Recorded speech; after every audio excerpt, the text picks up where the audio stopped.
देखिए ये गर्दनी बाग का सत्याग्रह स्थल है। यहाँ छात्र लगातार अभी 38 दिन से अभी हम बीपीएससी ये गर्दनी बाग सभा स्थल पे हैं, जहाँ पे छात्र 18 दिसंबर से लगातार बीपीएससी परीक्षा को लेके एक सत्याग्रह पे हैं। और हमारे साथ अभी रमांशु सर हैं, जो कि शुरू से इस सत्याग्रह में छात्रों के साथ हैं। सर, मेरा पहला सवाल है इस पे कि अब जबकि बीपीएससी आनन फानन में पीटी का रिजल्ट दे दिया है, तो आपका क्या इस पर रणनीति होगा, क्या कहिएगा इस पे आप? कल ही एक केस फाइल हुआ है Prashant Shekhar and others versus state of Bihar and others. हाँ। उस केस में वही मुद्दा उठाया गया है। उसके लिए हमें सबूतों की जरूरत थी, जो कल के रिजल्ट से आ गया। अच्छा, बिल्कुल।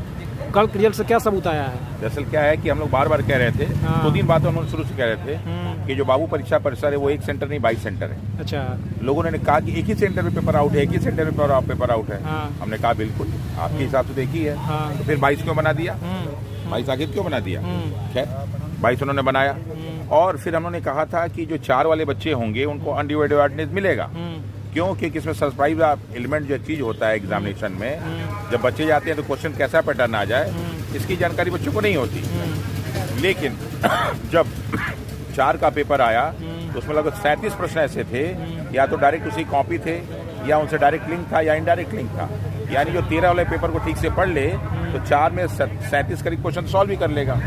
इसके अलावा जो 13 और 4 वाले पेपर में बहुत सारे क्वेश्चन अभी गलत हैं, लगभग 10 से 12 क्वेश्चन गलत हैं, जिससे पूरा रिजल्ट जो है रिवाइज हो सकता है। उसको इन्होंने कंसीडर ही नहीं किया और उसके आधार पर उन्होंने रिजल्ट दे दिया है। और अगला नेक्स्ट कि 13 और 4 वाले के जो है बराबर नंबर पे लोग कैसे सेलेक्ट हो गए, कौन सा इन्होंने विधि अपनाया, जबकि इनको नॉर्मलाइजेशन करना ही नहीं था, उनको स्केलिंग नहीं करना था। बीपीएससी कह रही है कि एक सेंटर पे अनियमितता हुआ था, उसको हम ठीक कर दिए। साहब एक सेंटर नहीं 22 सेंटर। 22 सेंटर है। 22 सेंटर कैसे है सर? अरे साहब 22 सेंटर पे एग्जाम हुआ है। अच्छा, फिर से 22 सेंटर पे एग्जाम हुआ है। ये तो झूठ बोल रहे हैं, एक सेंटर पे हुआ। जो सेंटर भारत नहीं एशिया का सबसे बड़ा सेंटर है, 281 करोड़ का बना हुआ, और जो हमारे माननीय मुख्यमंत्री जी का ड्रीम प्रोजेक्ट है, जो स्पेशली इसी के लिए बनाया गया, उसके पहले वहाँ 4 एग्जाम ईमानदारी से होते हैं, उसके बाद 19 तारीख को एग्जाम ईमानदारी से होता है। 4,83,000 बच्चों का जब एक साथ एग्जाम कराना था तो 13 पे हुआ, और जब सिर्फ 12,000 का कराना था तो उनमें सेंटर बदल के 22 कर दिया, ताकि जो अपने चोरी करने वाले लोग हैं उनको पकड़ा ना जा सके। अच्छा, अभी कुछ आप दिखा रहे थे एविडेंस की, जो रोल नंबर का है, जो छात्र उत्तीर्ण हुए हैं, सफल हुए हैं। दरअसल क्या है कि बापू परीक्षा परिषद का जो रोल नंबर था वो 530801 से लेके 542812 तक था। अच्छा। इसमें लगभग 12,000 क्या नाम है 12,012 बच्चे थे। अच्छा। फिर हमने सर्च करना शुरू किया कि इसमें से कितने बच्चे क्वालिफाई किए। तो रोल नंबर लाइन से आया हुआ है, और ये टोटल 19% बच्चे यहाँ से क्वालिफाई किए हैं 12,000 में से। अच्छा, 12,000 में से 19% बच्चे क्वालिफाई किए हैं। वहीं आप चले जाएंगे क्या नाम है 13 वाले में, तो वहाँ लगभग 6.5% बच्चे क्वालिफाई किए हैं। अच्छा, ठीक। तो इससे क्लियर होता है कि इन बच्चों की संख्या ज्यादा है। आखिर कैसे ज्यादा हो गई? और आप माननीय चेयरमैन साहब ही बोल रहे हैं कि साहब ये उपद्रवी थे। वो लड़का जो इस पूरे के पूरे प्रकरण का रियल हीरो है, जिसका नाम था मनीष, वो अभी जेल में है। अच्छा। क्या 19 पॉइंट पूरे की हम लोग पास डाटा है पूरा, कि ये पूरा उन्होंने डाटा ले रखा है इसको। अच्छा, ये किस चीज का डाटा है? ये डाटा है आपका जो लड़के क्वालिफाई किए हैं उसके हिसाब से, जो आंदोलन सत्याग्रह में थे। सत्याग्रह नहीं, ये आपको डाटा क्या है कि जो लड़के एग्जाम क्वालिफाई किए हैं टोटल, अच्छा, ठीक, उनका हमने डाटा निकाला है कि साहब पहले कितने थे, कितने लड़कों ने एग्जाम दिया, कितने 13 वाले में कितने बैठे, फिर 4 जनवरी वाले में कितने बैठे, कितने क्वालिफाई किए, टोटल परसेंटेज। तो टोटल परसेंटेज 6.6% है। टोटल लड़के क्वालिफाई किए, उसमें से 6.3 क्वालिफाई किए हैं 13 वाले में से, और 19.6 क्वालिफाई किए हैं 4 जनवरी में। मतलब 4 जनवरी में बहुत ज्यादा कम्पीट किए 6 गुना, मतलब 6 का 6 18 3 गुना लड़के क्वालिफाई कर रहे हैं। और इनको माननीय चेयरमैन साहब ने कहा था कि उपद्रवी हैं। अच्छा। और उसमें जो रियल हीरो है मनीष, जो अभी जेल में है, जो पेपर लेके गया था चेयरमैन साहब के पास, जिसपे आरोप लगाए गए हैं, वास्तव में हम लोग तो इसके आगे कुछ नहीं है। अगर उस लड़के ने हिम्मत नहीं किया होता तो बहुत सारी चीजें सामने नहीं आई होती। अच्छा। उसको उन्होंने जेल में डाल रखा है, उसको भी अब छुड़वाना है हम लोग को। अच्छा सर, ये जेल में डाल रखा है, 3 बार लाठी चार्ज हुआ, और उसके बाद जो है सवाल ये पूछा जा रहा है कि छात्र की मांग जायज है कि नहीं। ये सवाल ये नहीं पूछा जा रहा है कि आयोग क्या कर रही है, प्रशासन क्या कर रही है। साहब, ये जो बिहार में जो शासन चल रहा है जी, माननीय मुख्यमंत्री जी जो हम लोग के फेवरेट मुख्यमंत्रियों में से एक हैं जी, और अगर बिहार का इतिहास लिखा जाएगा तो सबसे अच्छे मुख्यमंत्री में इन्हीं का नाम आएगा, माननीय नीतीश कुमार जी। लेकिन कौन से नीतीश कुमार जी? क्या आज वाले या पहले वाले? तो पिछले लगभग 6 महीने साल भर से उनकी मानसिक स्थिति सही नहीं है। उनके बहुत सारे ऐसे वीडियोस हैं, देख के लगता है कि बेचारे वो अस्वस्थ है। आप किस तरह स्वस्थ है कि वो मानसिक रूप से स्वस्थ नहीं है? आप कैसे कर सकते हैं मानसिक रूप से स्वस्थ नहीं है? उनके वीडियोस देख लीजिए। नमस्कार, मैं पंकज कुमार। मैं अभी पटना के गर्दनीबाग धरना स्थल पे हूँ और यहाँ पे छात्र 70वीं बीपीएससी प्री परीक्षा को फिर से कराने की मांग को लेके, री एग्ज़ाम की मांग को लेके लगातार 18 दिसंबर से सत्याग्रह पे है और आज इनका 38वां दिन है। और छात्रों की मांग है कि 70वीं बीपीएससी परीक्षा को रद्द करके उसको फिर से किया जाए, फिर से एग्ज़ाम आयोजित किया जाए। जबकि आयोग महज एक सेंटर पे अपनी अनियमितता मानकर उस सेंटर को कैंसिल करके वहाँ फिर से एग्ज़ाम करा के और पूरा रिजल्ट घोषित कर दिया।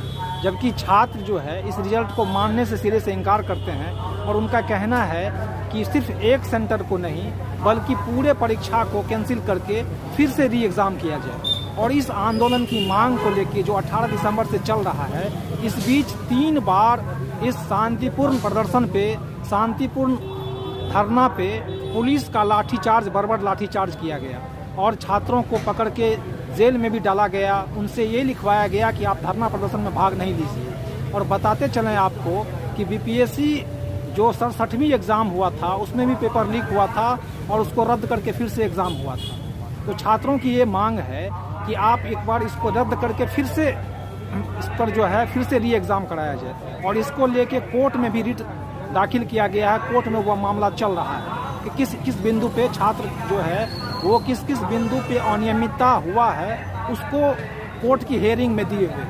तो अब देखने वाली बात होगी कि आगे मामला क्या है।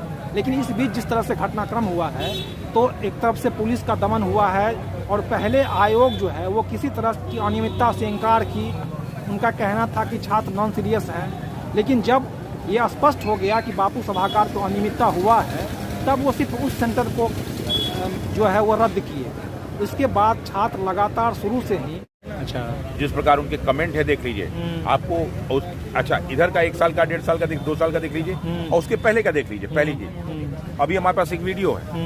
वीडियो में ये जो उनके अभी सत्ता पक्ष में लोग हैं, जो उनके साथी लोग हैं, उनकी मैं कहानी आपको इसमें दिखा देता हूँ। तो आपको आश्चर्य होगा कि साहब हम लोग गलत हैं कि सही है, क्या हम लोग अपने मन से कह रहे हैं, आरोप लगा रहे हैं? तो वो आपको देखना जरूरी है।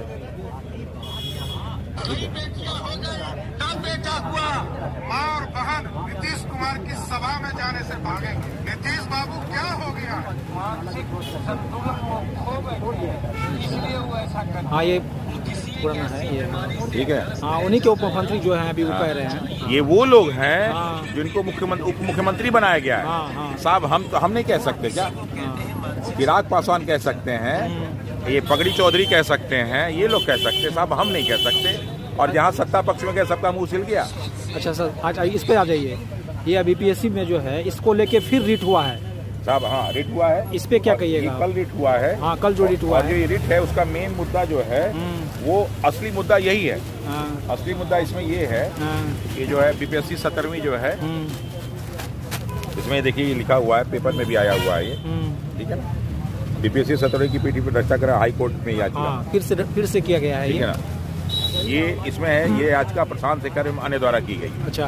और इसमें जो मुख्य मुद्दा है उसमें पहला ये है कि याचिका में आरोप लगाया गया है कि आयोग की उत्तर कुंजी में कई उत्तरों को लेकर अनियमितता पाई गई है। याचिकाकर्ता का दावा है कि बाद में परीक्षा देने वाले अभ्यर्थियों 13 दिसंबर 2014 को आयोजित परीक्षा में सम्मिलित अभ्यर्थियों की तुलना में परीक्षा पैटर्न की जानकारी होने के कारण अनुचित लाभ मिला है। ये कल ही हो गया था। अच्छा। मतलब यहाँ ये रिजल्ट आने से पहले। और लिखा, याचिकाकर्ता ने मांग की है कि प्रारंभिक परीक्षा की जल्द से जल्द पुनः परीक्षा कराया जाए। अच्छा। तो ये तो फाइल पहले ही हो गया, रिजल्ट बाद में आया, रात को रिजल्ट आया है। अच्छा। और उसने यही आरोप लगाया था। और बीपीएससी का जो है वो 67वीं का भी पेपर लीक हुआ था, फिर से एग्जाम हुआ था उसका।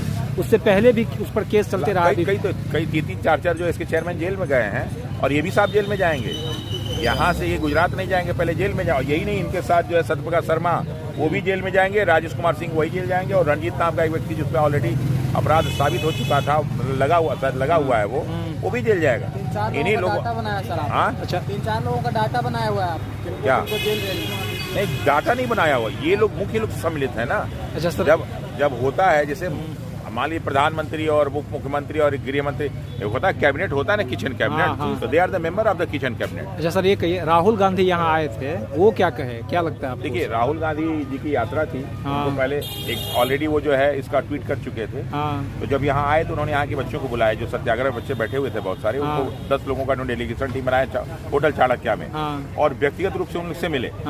उनसे उन्होंने पूरी याचिका ली कि साहब तुम लोग क्या क्या मुद्दा है बताओ, एक एक चीज समझाओ, सबूत दिखाओ। सब कुछ बच्चों ने दिखाया और लगभग आधे घंटे वार्ता चली। यहाँ पे भी शायद आए थे। हाँ, उसके बाद बच्चों से उन्होंने पूछा कि बताइए मैं आपका कैसे हेल्प कर सकता हूँ। तो कहा सर एक लीगल मैटर में हेल्प कीजिए, दूसरा सर इसको संसद में उठाइए, कहा तीसरा एक सर एक चीज और है कि जब आप यहाँ आए हैं तो सर 2 मिनट का रास्ता है, गर्दनी बाग 2 मिनट के लिए चलिए। उन्होंने कहा ठीक है। तो उससे सर हम लोग उत्साह साथ बढ़ेगा और आपके आने से ये मुद्दा हर जगह पहुंचेगा। तो इसलिए वो 2 मिनट के लिए यहाँ आए, और जब यहाँ आए तो उन्होंने मुझसे मुलाकात की, कहा कि सर मैं तो सारी चीज़ों को समझ चुका हूँ, और क्या क्या हुआ ये बताइए। तो हमने कहा इन सारी चीज़ों को मांग के लिए जब हम बीपीएससी के पास गए तो 6 दिसंबर को लाठी चलाई गई और लोग का हाथ पैर तोड़ा गया और जेल भेजा गया। जब हम 25 दिसंबर को गए, एक बच्चे ने सुसाइड कर लिया था और उसके सॉलिडरिटी में हम लोग गए बीपीएससी ऑफिस, तो वहाँ पे लोगों का जो है वहाँ भी लाठियाँ चली। पुलिस वालों ने महिला लड़कियों को मारा, उनके पेट पे मारा, कई लोग का जो है बहुत सारे बुरी तरह से लोग घायल हुए, जिसके वीडियोज उपलब्ध हैं। और फिर 29 तारीख को जो है कैसे जेपी गोलंबर में जो है पानी फेंका गया और ब्रूटली लाठी से मारा गया, जैसा आज तक भारत के इतिहास में कभी नहीं हुआ। तो उन्होंने कहा इसका कोई वीडियो है, तो उन्होंने कहा हाँ, क्योंकि वो सारे बच्चे वही बैठे हुए थे और सारी वीडियो उनको दिखाया गया। देखिए उनका जो चेहरा उदास हो गया। तो उन्होंने कहा बिल्कुल आपकी लड़ाई हम संसद में भी लड़ेंगे और जो भी लीगल होगा हेल्प होगा हम आपकी करेंगे, और अगर कोई समस्या होगा तो ये हमारा पर्सनल नंबर है, आप लोग कभी भी हमें कॉल कर सकते हैं। अच्छा सर, ये कहिए अब जबकि बीपीएससी इस हमको लगता है आंदोलन के मद्देनजर आनंद फानन कर रही है, रिजल्ट दे दी है, अब आप लोगों का क्या स्टैंड होगा इससे? साहब ये जो कोर्ट में केस गए हैं, अगर आपने कल पढ़ा होगा तो उसमें एक लाइन लिखा है रिजल्ट के नीचे कि ये जितना भी रिजल्ट है माननीय उच्च न्यायालय के में जो याचिका दायर की गई है उसके निर्णय पे ही तय होगा। This is not the final. अच्छा सर, प्रशांत किशोर भी सत्याग्रह की थी उसको लेके लंबा समय तक, उसके बाद फिर वो मतलब क्या हुआ उसका? क्या सत्याग्रह किए थे? यहाँ अनशन किए थे ना। उसके बाद छात्र लगातार शुरू से ही मुख्यमंत्री से मिलने की मांग कर रहे हैं, और जबकि यहाँ पे चुनी हुई सरकार जो कि छात्र वोट करते हैं, लेकिन एक बार अभी तक बिहार के मुख्यमंत्री इन लोगों से पूछने नहीं आए कि मामला क्या है।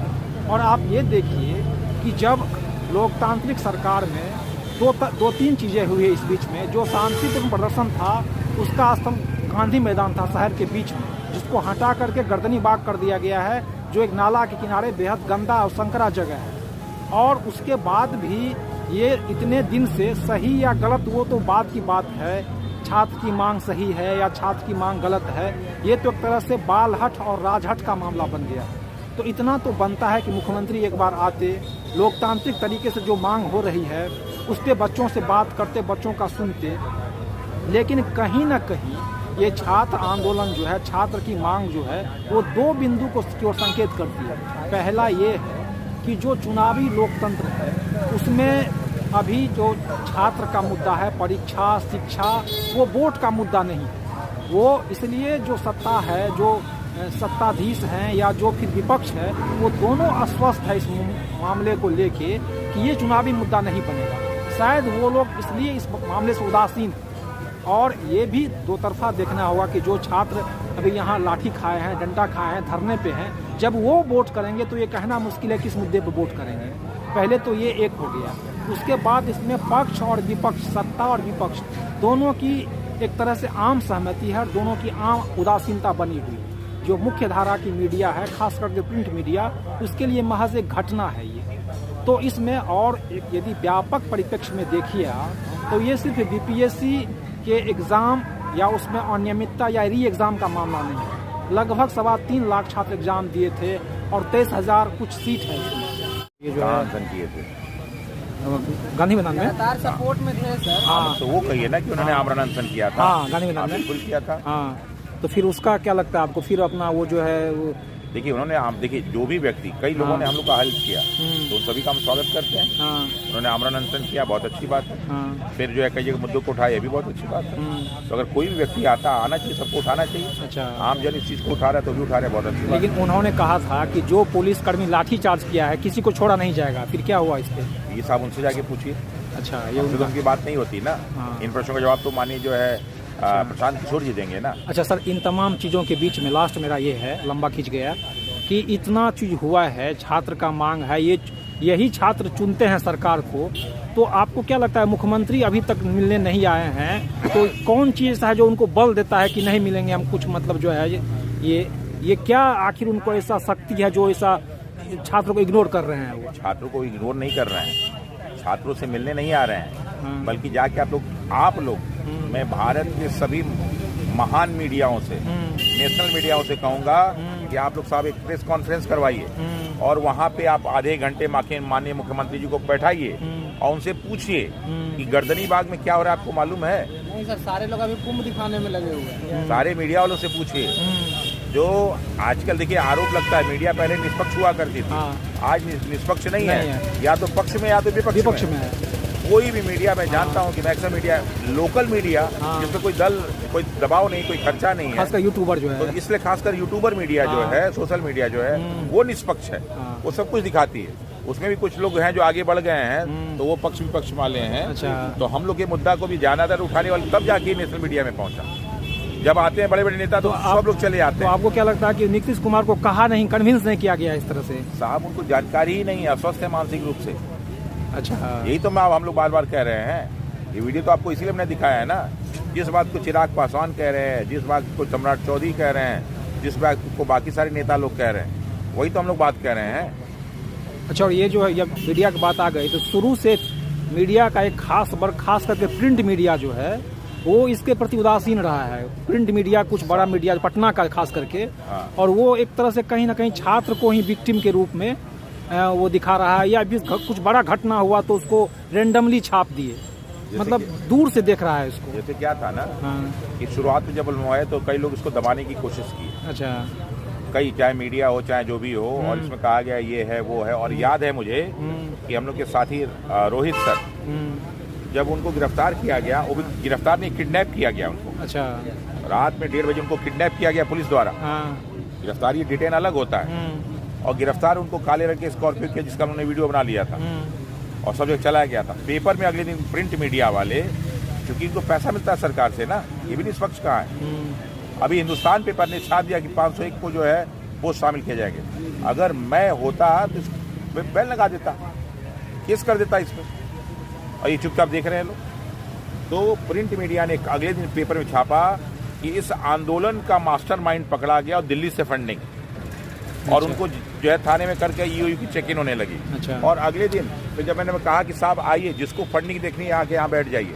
आपको यहाँ क्या ऐसा लग रहा है जो फंडिंग से होता है? नहीं, कुछ भी नहीं है। अभी रात में साहब आई तो आपको मालूम चलेगा कुछ भी यहाँ फंडिंग का। और रही बात खाने की, सिंपल सा, अगर रात में खाने की बात हुई तो आप आगे कभी खाना खा के देख लीजिएगा कि हम लोग जो 5 स्टार का खाना हम लोग का आता है क्या यहाँ पे। साहब 3-3 रात यहाँ बच्चे जो है बिना खाए सोए हैं, बिस्किट खा के सोए हैं। यहाँ पे बच्चे जो है कई रात बिना कंबल काट बैठ के, जिस दिन मैं 29 तारीख को गया था, यहाँ से कंबल चुरा लिया गया बहुत सारा, हम लोग का माइक चुरा लिया गया, वो खाने का बहुत सारा सामान चुरा लिया गया कि लोग यहाँ से हट जाएं, और सिर्फ 3-4 बच्चे बैठे हुए थे। और फिर जब मैं जो है थाने से छूट के थाने से कोर्ट में गया, कोर्ट से आया तो मेरे पास लीगल पाबंदी लगा दी गई थी, और 3 तारीख तक मैं नहीं आया। फिर मैं 4 तारीख को आया, और जब लोग देखे तो धीरे धीरे फिर कंबल देना शुरू किया और खाना देना शुरू किया हम लोग। खाने पे भी बहुत सवाल होता है सर, खूब अच्छा है पूरी सब्जी जलेबी। वो तो किसान आंदोलन में भी होता, किसान को भी कहा जाता है। किसान आंदोलन की बात नहीं, किसने कहा पूरी सब्जी? कल पूरी सब्जी एक हाजीपुर का लड़का था और उसके घर में कोई फंक्शन आयोजन था, तो कल वो पूरी सब्जी, वो भी सिर्फ पूरी सब्जी था, और जो मीडिया की चटनी थी, आगे आप लोग खा के दे सकते हैं। सर, ये विडम्बना है कि सवाल लड़का का क्या है, वो कि बदला क्या खाता है, क्या पहनता है, इस पे यही मैं देखा कि बड़ी बड़ी मीडिया दिल्ली से आई हुई थी, रंग पोत के एकदम चमक के आते हैं सब जी। और जब प्रशांत किशोर करते हैं तो ये नहीं दिखाया गया कि वो व्यक्ति जो है बाहर बैठा हुआ है, और ये वो व्यक्ति है जिसने मोदी को प्रधानमंत्री बनवाया, ये वो व्यक्ति है जिसने राहुल गांधी और अखिलेश यादव को जोड़ा, ये वो व्यक्ति है। तो फिर यदि फेयर भी होता है तो सबको होने से रहा।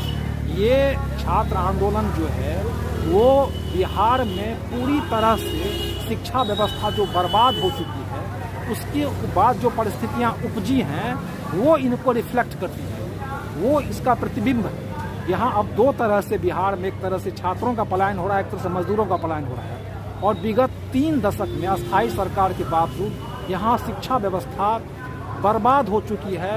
ना एक ढंग का यूनिवर्सिटी है, और जो पेपर लीक का मामला है वो अब संस्थागत रूप ले चुका है। 2012 से अभी तक 10 परीक्षा में पेपर लीक का मामला अभी आर्थिक अपराध इकाई देख रही है इसको। तो एक तरफ से यहाँ पे रोजगार का कोई साधन नहीं है, पलायन है, शिक्षा बुरी तरह से बर्बाद है, ना एग्रीकल्चर में कोई स्कोप है, ना प्राइवेट है, ना और कोई स्कोप। ले दे के नौकरी का साधन बचता है वो आपको प्रतियोगिता परीक्षा।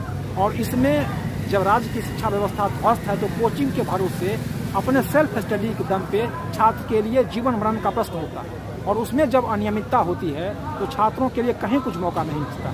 आप देखिए, यहाँ एक समय था कि यहाँ भरा रहता था, गांधी मैदान में छात्रों ने लाठी खाई। लाजमी है कि छात्रों की संख्या कम हो गई है, लेकिन क्या इस आधार पे इनकी मांग को आप कमजोर कह सकते हैं? यही बात कृषि, जब किसान आंदोलन करते हैं तो कहा जाता है कि पूरा देश का किसान नहीं है। तो जो छात्र हैं जो परीक्षा में भाग ले रहे हैं और जो यहाँ बैठे हैं, तो सबकी सहनशीलता इस लेवल पे नहीं होती है कि वो धरना प्रदर्शन करें। वो मजबूर में पिसते हुए घिसते हुए परीक्षा देने को मजबूर होते हैं। वो परीक्षा दे रहे हैं, इसका मतलब ये नहीं है कि उनकी परीक्षा की निष्पक्षता पे भरोसा है। वो छात्रों के साथ नहीं है, वो छात्रों के साथ होके भी वो परीक्षा देने को मजबूर है। तो इन तमाम बिंदुओं पे ये देखने की जरूरत है सरकार के लिए, आयोग के लिए, कि क्या हकीकत क्या है, सच्चाई क्या है। व्यक्ति है जो ममता बनर्जी को मुख्यमंत्री बनाया, ये वो व्यक्ति है जो यहाँ पे जो है आरजेडी जेडीयू का गठबंधन करा के नीतीश कुमार को मुख्यमंत्री बनाया और जो है तेजस्वी को उप मुख्यमंत्री बनाया। ये वो व्यक्ति है जो दक्षिण भारत के चुनाव जीता के उनको मुख्यमंत्री बनाता। वो बाहर बैठा हो तो वो मुद्दा नहीं था, वैनिटी वैन मुद्दा था। अरे साहब, वैनिटी वैन देखना तो हमारा भी वैनिटी वैन जाके देख लेते कि हम लोग का लैट्रिन बाथरूम 10 रुपया पहले लगता था, जाके सफाई दिख रही है। ये जो गर्दनीबाग धरना स्थल है, बगल में डंपिंग यार्ड है। मौका मिला 243 जो है विधायकों, इस 40 मेंबर ऑफ पार्लियामेंट, ये राज्यसभा के सदस्य और क्या नाम है वो विधान परिषद, इन सब को जबरदस्ती लोग बंधक बना के यहाँ बैठाएंगे डंपिंग यार्ड में 1 हफ्ता, और इन मच्छरों के बीच में। जैसे ये भी है, तब उनको मालूम चलेगा लोकतंत्र क्या होता है। लोकतंत्र का ये भी है कि गांधी मैदान शांतिपूर्ण धरना के लिए ये जगह का अलॉट किया गया। ये तो कहीं न कहीं लोकतंत्र का गला घोंट रहा है साहब। ये तानाशाही है।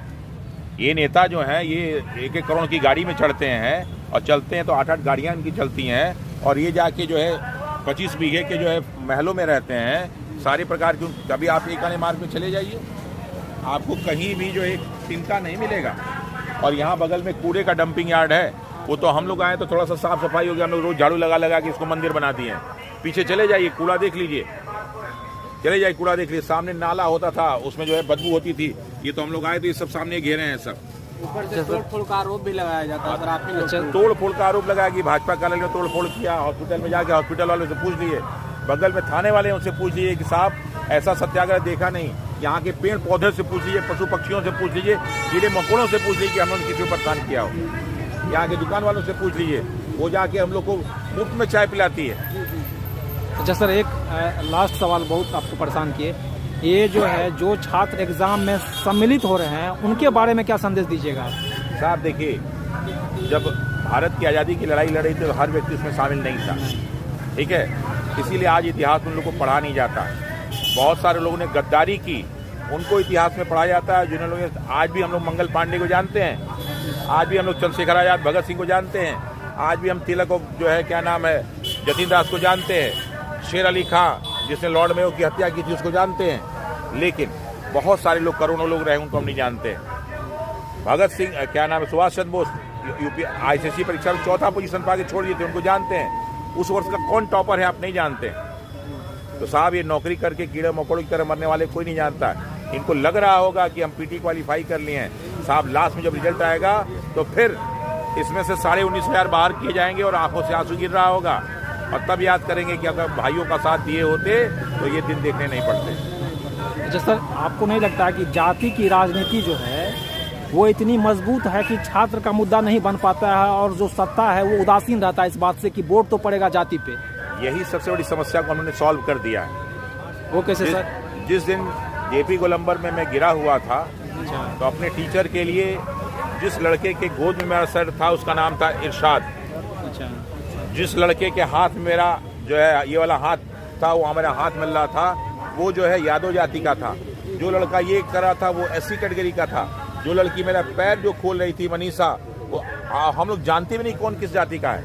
यहाँ हम लोग एक साथ बैठ के खाते हैं, सोते हैं, किसी को नहीं मालूम किनकी जाति क्या है, इनकी जाति कभी पूछा नहीं गया। मतलब जब लाठी धर्म नहीं पूछा जब आप पे लाठी चार्ज हुआ था जी, जेपी गोलंबर में होगा। हाँ। और उन बच्चों का मेरे पास और वो 7 बच्चे मेरे साथ जो है थाना में बंद थे, दीघा थाना में बंद थे। जब मैं वहाँ गया तो चूंकि मैं किसी को पहचान नहीं रहा था, मैं तो 30 तारीख को जब वीडियो देखा तब मालूम चला कि इनकी गोद में मैं पड़ा था। उसमें मेरे बगल में जो बच्चा बैठा था उसका नाम इरशाद, अभी भी FIR में नाम है। मनीषा लड़की मोतिहारी की रो रही थी। लेकिन सर ये आपका कहना सही है, जब छात्र के रूप में आंदोलन करने आते हैं तो वो छात्र रहते हैं, लेकिन जब वोट होता है तो फिर बात दूसरा हो जाता है। और जो कि सत्ता को बल देता है इस बात का कि करने न दो आंदोलन, चुनाव पे कोई यही इतिहास 2025 के चुनाव में बदलेगा। अच्छा, आपको लगता है बदलेगा? ये बिल्कुल बदलेगा। बहुत सारे बच्चे कल गए, परसों गए थे बीजेपी ऑफिस, और उसमें से बहुत सारे बच्चे, जो रवीश नाम का लड़का जिसको थाना भेजा गया, वो उसके माता पिता बीजेपी के कट्टर अंधभक्त समर्थक हैं, और उस लड़कों को वहाँ पे धक्का दे के उसको रात भर थाने में बैठाया गया। अब जाके उनके माँ बाप से पूछिएगा, आप बीजेपी कट्टर भक्त हैं? अच्छा सर, ये बीपीएससी का अपना रिकॉर्ड जो है वो विवादित रहने के बावजूद सत्ता पक्ष या एक जो बौद्धिक तबका है वो ये कह रहा है कि अरे भाई इस तरह से तो बिहार में डेवलप होगा ही नहीं, कोई एग्जाम होगा ही नहीं, हर एग्जाम में ये, जबकि बीपीएससी का रिकॉर्ड ही संदिग्ध है। और दूसरा, ये शांतिपूर्ण प्रदर्शन पे डंडा चलाना ये तो नया ट्रेंड है, ऐसा तो कभी नहीं हुआ था कि जो सत्याग्रह शांतिपूर्ण प्रदर्शन, चाहे छात्र का ही नहीं, अगर शांतिपूर्ण प्रदर्शन चाहे छात्र का ही नहीं, आशा आंगनवाड़ी कार्यकर्ता हो, उसको गांधी मैदान से धकेल के यहाँ पे लाठी से वार करना, ये क्या कहिएगा? ये तो जेपी के समय में भी और नहीं हुआ था इस तरह से। असल क्या है ना, इस समय सत्ता में कुछ लोग ऐसे बैठे हुए हैं जो विधायक नहीं हैं। अच्छा, वो जनप्रतिनिधि नहीं है, वो पीछे के दरवाजे से आए हुए चमचे लोग हैं। हाँ। और उन लोगों ने संभाल रखी है। अच्छा। तो जिसको जनता के सामने जाना ही नहीं तो काम करेगा ही करेगा ना। अच्छा, तो काम करेगा ही करेगा। ठीक है। बीपीएससी तैयारी वाले बैठे हुए हैं उधर किनारे। अच्छा, अभी कुछ दिन पहले यहाँ पे जो है अभियंता बैठे हुए थे सब, उन्होंने बताया कि कैसे 133 नंबर जो है एडहॉक वाला उसको मिल जाता है, वो एडहॉक वाले जो आते हैं सब। तो यहाँ तो बीपीएससी तैयारी हुई, अच्छा, बिहार दरोगा, बिहार पुलिस, 300 लोग पकड़े गए स्पेशल जो है गेस्ट हाउस में। और यहाँ के सबसे बड़ा अधिकारी का नाम आया, वो घूम रहे हैं पता नहीं कहाँ अभी, केस नहीं हुआ अभी। बिहार दरोगा, बिहार SSC 10+2 कौन सा एग्जाम यहाँ आउट नहीं होता है। और ये आउट कराने वाले लोग अमेरिका इंग्लैंड से नहीं आते साहब, यहीं के कुछ लोग कराते हैं। जब पकड़ने की बात आती है तो 2-4 लोग को पकड़ के मेन कल्प्रिट को छोड़ दिया जाता है, जो माननीय लोग हैं, जो ना जो ये उच्च शक्ति प्राप्त लोग हैं, वो लोग इसमें शामिल हैं। मतलब भ्रष्टाचार ये संस्थागत हो गया है ये। बिल्कुल बिल्कुल साहब। अच्छा, लास्ट संदेश आप जो है बीपीएससी के लिए क्या दीजिएगा यहाँ से, जब वो पीटी का आनंद फानंद रिजल्ट जारी कर दिया है कि और इस तरह से छात्र जो है वो संघर्ष है, तो आपका बीपीएससी के लिए क्या संदेश है? बीपीएससी के लिए है कि उनके रवि मनु भाई परमार जी, सत्य प्रकाश शर्मा जी, राजेश कुमार सिंह जी और रंजीत जी अपना आप लोग बोरिया बिस्तर बांधे रहिए और बेउल की तैयारी किए रहिए। सत्याग्रह का अंत आप लोग के जेल के जाने के बाद ही होगा। अच्छा, ठीक है। जो आप लोगों ने कार्य किया है ना, आज 38वें दिन बच्चों को बैठाए रखा है, आपके बच्चे भी बैठते हैं क्या ऐसे? आज 38वां दिन है, आज 38वां दिन है। 18 दिसंबर से हमको याद है, 18 दिसंबर 2024 से पूस की रात शुरू हुई थी, प्रेमचंद की कहानी पूस की रात। पहली पूस की रात 18 दिसंबर को थी। 18 दिसंबर से आज पूरी पूस की रात हम लोगों ने यहाँ गुजारा है। रात में 38 दिन हो गया। 38 दिन हो गए। और साहब मच्छर यहाँ पे भारत की जनसंख्या से ज्यादा है। कभी रात में सो के देख लीजिए। देखिए यही जगह है। क्या कहिएगा सर, उन्हीं से क्योंकि लगातार आप लोगों की उम्मीद थी? किससे? सीएम साहब से। साहब सीएम तो हमारे सम्माननीय है, उनके लिए तो कोई अगर जान ही मांगेगा तो मैं दे दूंगा, लेकिन अफसोस इतना अति के बावजूद भी इतने। बिल्कुल आप लोगों की तो साहब, मैं उनकी आज से इज्जत नहीं करता हूँ, 1996 से इज्जत करता हूँ जब रेल मंत्री थे। आज बिहार के विकास में अगर कभी भी नाम लिया जाए तो माननीय मुख्यमंत्री का ही नाम लिया जाएगा, क्योंकि कई बार ऐसे मुद्दे हैं वो एक दिन में सुलझा दिया करते थे। लेकिन अफसोस, मैं बार बार पटेल हॉस्टल के बच्चों से अपने कहता हूँ कि बेटा आओ अपने मुख्यमंत्री को बचाओ, वरना जो है पूरा नालंदा बदनाम होगा। इतनी उम्मीद के बावजूद क्यों नहीं आए सर, ये भी तो सवाल है। साहब उनको आने ही नहीं दिया जाता है। जिस व्यक्ति को ये नहीं पता चलता 3 मिनट बाद कि आप हैं कौन, जिस व्यक्ति को ये याद नहीं रहता कि हमने खाना खाया कि नहीं, जिस व्यक्ति को ये नहीं याद रहता कि बगल में हमारे कौन है, उससे हम क्या आशा करें? मतलब शारीरिक रूप से, मेंटली बिल्कुल बिल्कुल परेशान हो गए हैं थोड़ा सा। अच्छा सर, ये शुरू से आप छात्र आंदोलन सत्या शिद्दत से हैं, तो दोलन अपने बारे में आप जो है मतलब किस तरह से आप लड़का को स्तंभ बने हुए हैं, यहाँ से 18 दिसंबर से लाठी खाए हैं, बेहोश हुए हैं, सब देखा है, यहाँ पे टांग के ले गया है आपको। देखिए, मैं जो है मेरी पढ़ाई लिखाई बनारस, नाम पहले कर दीजिए। मेरा नाम रमांशु हुआ जी, और मेरी पढ़ाई लिखाई यूपी कॉलेज वाराणसी से हुई। मैं हाई स्कूल का टॉपर हूँ, मेरा 6 में डिटेंशन है। अच्छा। फिर मैं कॉलविन तालुकेदार, 3 कॉलेज आप सुने होंगे, लॉर्ड मेयो, फिर आपने सुना होगा सिंधिया, और तीसरा है कॉलविन तालुकेदार। मैं कॉलविन तालुकेदार का प्रोडक्ट हूँ। अच्छा। उसके बाद मैंने लखनऊ डिस्ट्रिक्ट से ग्रेजुएशन और पोस्ट ग्रेजुएशन किया है। मैंने दिल्ली यूनिवर्सिटी से लॉ किया है। अच्छा। मेरा जन्म स्थान, अगर आप लोग जयप्रकाश नारायण को जानते होंगे, तो मैं भी वही शताब्दी का हूँ। अच्छा। उसके बाद सरकार के लिए, आयोग के लिए, कि क्या हकीकत क्या है, सच्चाई क्या है, क्या वाकई बीपीएससी प्री में अनियमितता हुई है? यदि हुई है तो फिर ये बड़ी बात नहीं है। इस पे ऐसा जरूरी नहीं कि हर मामला कोर्ट में जाए, और जब कोर्ट में चला ही गया है तो इतना आनंद फानंद में रिजल्ट देने की क्या जरूरत है? और सरकार को, विपक्ष को, मीडिया को यहाँ एक कोऑर्डिनेशन बना के आके छात्रों की बात सुननी चाहिए। आप देख रहे हैं पंकज का संवाद। नमस्कार, मैं पंकज कुमार।